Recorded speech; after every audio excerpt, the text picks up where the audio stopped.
یہ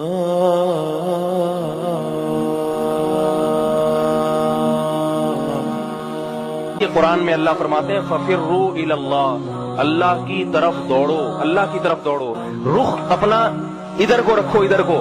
اس دوڑ میں اگر لڑکتے پھڑکتے بھی پہنچ گئے اللہ قبول کر لے گا، لیکن آج مسلمان اللہ کی طرف دوڑ نہیں رہا، اس کا زاویہ دنیا کی طرف ہو گیا ہے، وہ گناہوں کی دلدل میں پھنستا چلا جا رہا ہے، وہ ادھر آنے کی کوشش ہی نہیں کر رہا۔ جو زانی ہے اس نے تہیہ کر لیا کہ میں زانی ہی رہوں گا، جو شرابی ہے اس نے تہیہ کر لیا کہ میں شراب پیتا رہوں گا، جو ماں باپ کا نافرمان ہے اس نے تہیہ کر لیا میں مر جاؤں گا، میرے ماں باپ مر جائیں گے مگر میں یہ بغاوت نہیں چھوڑوں گا، ان کا دل دکھانا نہیں چھوڑوں گا۔ جو کسی پر ظلم کر رہا ہے اس نے یہ تہیہ کر لیا میں مر جاؤں گا مگر میں یہ اس پوزیشن سے ہٹنے والا نہیں ہوں، میں ظلم کرتا رہوں گا۔ جو داڑھی کاٹتا ہے اس نے عزم کر کے رکھا ہوا ہے کہ میں مر جاؤں گا مگر میں داڑھی اپنے چہرے پہ نہیں سجاؤں گا۔ جو بے نمازی ہے اس نے عزم کر کے رکھا ہوا ہے میں مر جاؤں گا مگر میں بے نمازی پن سے توبہ نہیں کروں گا، اسی حال میں میری موت ہو جائے گی۔ جو عورت بے پردہ ہے اس نے تہیہ کر کے رکھا ہوا ہے کہ کچھ بھی ہو جائے میں نے پردہ نہیں کرنا، چاہے کچھ بھی ہو جائے، اللہ کے حکم کی میں نے دھجیاں اڑانی ہے، میں توبہ نہیں کروں گی۔ تو قرآن کے الفاظ ہیں انلزمکموہا وانتم لہا کارہون، تم نہیں چاہتے جنت میں جانا اور ہم تمہیں گھسیٹ کے جنت میں لے جائیں۔ اللہ فرماتے ہیں ایسا نہیں ہو سکتا، تم جہنم کی آگ سے بچنا نہیں چاہتے اور ہماری رحمتیں تم پر ہو ہم پھر بھی گھسیٹ کر لے آئیں، ایسا نہیں ہوگا۔ پہل تمہیں کرنی پڑے گی، تھوڑی سی رغبت تمہیں دکھانی پڑے گی، پھر ہماری رحمت کے دریا اور سمندر تمہارے اوپر ہم الٹ دیں گے، امڑ دیں گے، بھر بھر کے رحمت بہائیں گے تمہارے اوپر، تمہیں پہل کرنی پڑے گی۔ اور اگر تم ڈھیٹ ہو، تم اکڑے ہوئے ہو تو میں خدا ہوں، میں تمہاری ڈھیٹ اور اکڑ سے ڈرنے والا نہیں ہوں، جہنم کی آگ میں جلا کے کوئلہ بنا دوں گا۔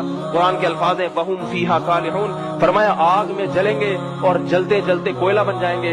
تَلْفَحُ وُجُوهَهُمُ النَّارُ، جہنم کی آگ ان کے چہروں کو جھلسے گی اور اللہ پھر ان کو تانا دیں گے أَلَمْ تَكُنْ آيَاتِي تُتْلَىٰ عَلَيْكُمْ، کیا میری آیات تمہیں پڑھ کے نہیں سنائی جاتی تھی کہ اس آگ میں تمہیں جانا ہے، اس آگ میں تمہیں جلنا ہے۔ حدیث میں آتا ہے کہ دو قطرے جہنم کی آگ کو بجھا دیتے ہیں، ایک اللہ کی راہ میں جان دینے والا، اللہ کی راہ میں جان دینے والا، خون دینے والا، جس کے خون کا قطرہ زمین پہ گرتا ہے، فرمائے وہ خون کا قطرہ جہنم کی بھڑکتی ہوئی آگ کو بجھا دیتا ہے۔ اور ایک اس گناہگار کی آنکھ سے نکلا ہوا قطرہ جو اللہ کے خوف سے اللہ کے سامنے دو آنسو بہاتا ہے، دو۔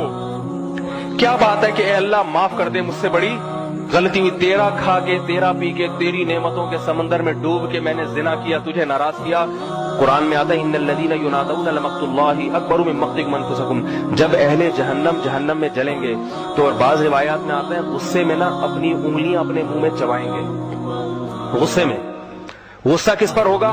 اپنے آپ پر، کہ ہمیں کیا ہو گیا تھا، ہم نے کیوں توبہ نہیں کی۔ تو اللہ ان سے کہیں گے کہ تمہیں آج اپنے اوپر جتنا غصہ ہے، جب تمہیں ہمارے احکام کی طرف بلایا جاتا تھا، حی علی الصلاۃ کی ندا لگتی تھی، آؤ نماز کی طرف، یہ ندا مؤذن تو دیتا ہے مگر کس کی حکم پہ دیتا ہے؟ اللہ کے۔ یہ آواز مؤذن کی نہیں ہوتی، حقیقت میں کس کی آواز ہوتی ہے؟ ہر نماز میں حی علی الصلاۃ آ جاؤ، حی علی الفلاح آ جاؤ۔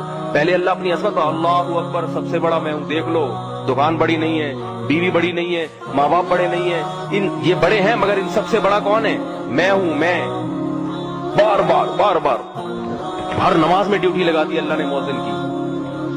تو اس کے باوجود بھی جب تم نہیں آتے تھے تو اللہ فرماتے ہیں ہمیں تم پر اس سے بھی زیادہ غصہ آتا تھا جتنا تمہیں آج اپنے اوپر آ رہا ہے۔ سمجھ میں آ رہی بات؟ جرم تو صرف ایک نماز چھوڑ دینے کا ہے نا، لیکن غضب کس کو دلا رہے ہو؟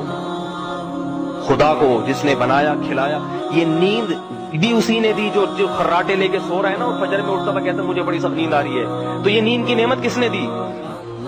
وَجَعَلْنَا نَوْمَكُمْ سُبَاتًا، فرمائے ہم نے تمہاری نیند کو ایسا بنایا کہ دنیا سے تمہارا رشتہ کاٹ دیتی ہے اور پرسکون ہو جاتے ہو تم۔ یہ تو ہم نے کیا ہے، ہم تم سے یہ نیند کی نعمت چھین بھی تو سکتے ہیں۔ تو ایسی نعمت اس نے دی نیند کی، اس کا تقاضا یہ کہ وہ تھوڑی دیر کے لیے بلا رہا ہے تو قربانی لے کے آ جاؤ، فجر پڑھ لو۔ خواتین صبح بچوں کے اسکول کے لیے تو بڑی متحرک ہوتی ہیں, 4 بجے سے اٹھ جائیں گی, فجر کی نماز میں سوتی رہتی ہیں. جو پکی نمازی ہیں وہ پھر آخر میں 2-3 منٹ پہلے اٹھ کے ہو رہا کر کے 2 فرض پڑھ لیے, نہیں پڑھے قضا ہو گئی. اور جو کچی نمازی ہیں وہ پھر وہ بھی چھوڑ دیتی ہیں. لیکن اسکول کی ٹائمنگ دیکھو, جیسی وین آنے والی ہوتی ہے سب پہلے سے ناشتہ بنا کے, ٹفن, بچے کے کپڑے بھی استری, اس میں کوئی یہ نہیں کہتا کہ ایکچولی رات کو ذرا دیر ہو گئی تھی سونے میں. جب سے بالغ ہوئے اذان سنتے چلے آ رہے ہیں, اللہ مہلت دے رہے ہیں, اب توبہ کر لے گا. اگر 100 سال نماز چھوڑ دی, 101ویں سال میں خیال آیا اللہ اب تک تو نہیں پڑھی, اب سے شروع کرتا ہوں, اللہ کہ چل آج سے قبول کر دوں گا میں, بس پچھلی معاف کر دوں گا, پھر بھی نہیں کر رہا, عزم کیا ہوا نمازی بننا ہی نہیں ہے, تو میرے بھائی انلزمکموہا وانتم لہا کارہون, اللہ فرماتے ہیں پھر ہم زبردستی نہیں تھوپ سکتے تمہارے سر پہ. اس لیے میرے بھائی اپنی جان پر ہم سب کو رحم کرنا چاہیے. کبھی گناہ ہو جائے تو گڑ گڑا کے توبہ کرو. ایک آنسو جہنم کی آگ کو ٹھنڈا کر دیتا ہے. ایک آنسو اس لیے نہیں نکلتے ہمارے.